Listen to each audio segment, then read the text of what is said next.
Welcome to Fear and Greed, the week ahead. I'm Sean Aylmer, and as always on a Monday morning, I'm joined by economist Stephen Koukoulas. You'll find him at thekook.com and on Twitter using the handle thekook. Now, Stephen, I was watching a video of you in the last week. I think you tweeted it probably. It was on one of your social media. You're looking very good. That's kind. Not everybody says that, but I'll take that. So we used to work together, in fact, Stephen and I, at one point there. So we saw each other every day. But nowadays, this era of our lives, we don't see each other. And I thought, Stephen, you look bloody good. Oh, that's really kind. Look, I probably need to lose a few kilos, like many people. Don't we all? No, life's good, happy. That's good. Just keeping busy in this economy and these financial markets. My goodness, they're inspiring a new range of research and ideas and thinking. And before we kick off the week ahead, one of the really interesting things that we're confronting right now is that we're seeing like once in a generation range of economic indicators, like inflation at a 30-year high, unemployment at a 50-year low. So, businesses, individuals, and even policymakers, how do you address something that you don't see very often and you only see once every 30 or 40 or 50 years? It's a really interesting time. Yeah. The other thing, we were talking about this last week in the show, whether or not there are signs that inflation is peaking. And of course, that's critical because that's when you can start seeing light at the end of the tunnel. Financial markets last week seemed to suggest that might be the case. Towards the end of the week, and this even happened after the European Central Bank shocked people with a 50-point rate hike. So rates went from -0.5 to 0. So it's hardly tightening policy in a sense. But I think there's the smart money, if we can call it, the hedge fund money, the fast money in the markets are starting to look ahead, and they're seeing things like these broad commodity prices. Oil's the headline figure that we all know about. That's at the time of recording around about $95 a barrel. It's down about $25 to $30 from the peak a couple of months ago. So that's a sign that, demand for oil is slowing and that headline inflation will start to come off.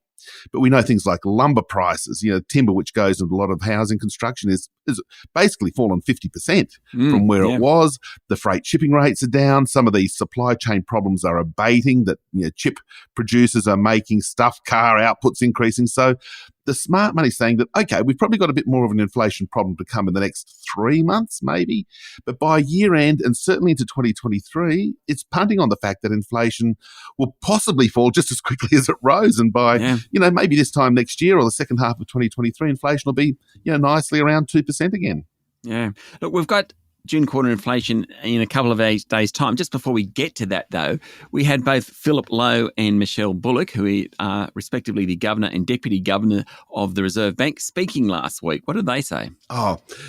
Michelle Bullock was talking about the household sector's ability to cope with higher interest rates and outlined what is frankly a very solid position for household finances. She said that, the vast bulk of people will probably not even be impacted by higher mortgage repayments, even if we see a 300 basis point hiking cycle, which is roughly what the market's priced in.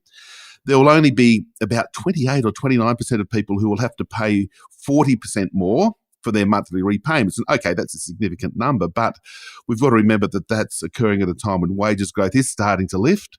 We've got full employment. And so she was sort of saying that, there's a really good buffer there for the rate hiking cycle. And, the household sector is going to do okay.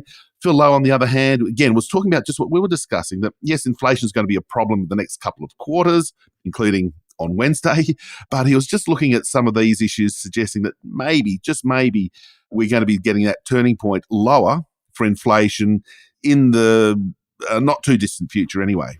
Be great if it happened. Okay, the big one this week, the June quarter inflation figures out on Wednesday. What are they going to tell us? Look, it's going to be a very high number. Look, I think the market consensus is somewhere around about 2.25% quarter on quarter, lifting the annual increase to about 6.3% thereabouts. There's a lot of moving parts in this CPI. So, we could see something a little higher or a little lower, but basically we're going to get the annual inflation rate above 6%, the trimmed mean, which does take out a lot of the volatile items, lettuces and those sort of things. Yeah. It's probably going to be running at an annual pace of just under 5%. So remember, the RBA target is 2 to 3%. So basically the headline rate will be almost triple, and the trimmed mean measure will be almost double.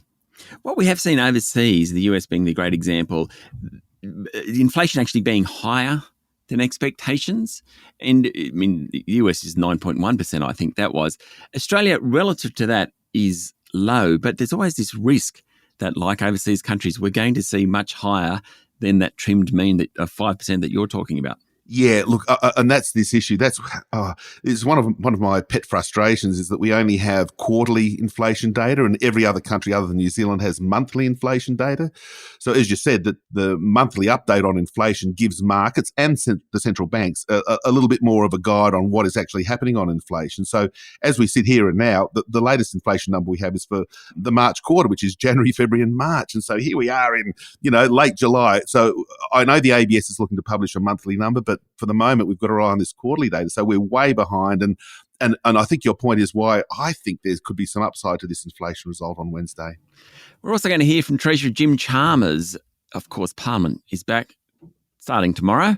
Jim Chalmers later in the week will be giving a State of the Economy update. Yeah, on Thursday after the inflation number comes out, he's giving it an economic or a budget update. I'm not exactly sure what's going to be included in it, but I think it's probably more politics than economics in the sense that he's going to be outlining, and of course there are some legitimate issues there too, of course. He's going to be outlining that, look at what we inherited. We've inherited high inflation, falling real wages, a budget deficit that's still, $50-odd billion per annum, and we've got real trouble trying to rein it in, sort of thing. So I think that's going to be, part politics, but also part policy, because, of course, we do know the job summit's in early September. The budget from Jim Chalmers will be in October. So it's probably laying the groundwork for him and the government to do something a bit more restrictive on fiscal policy. So, looking at these budget deficit numbers and the inflation numbers and saying, hang on, we've got to, trim some spending and collect a bit more tax. Stephen, enjoy the week. Thank you, Sean. That was economist Stephen Koukoulas, better known as the Kouk, Thekouk. You can find him at thekouk.com and follow him on Twitter using the handle The Kouk. I'm Sean Aylmer, and this is Fear and Greed, the week ahead.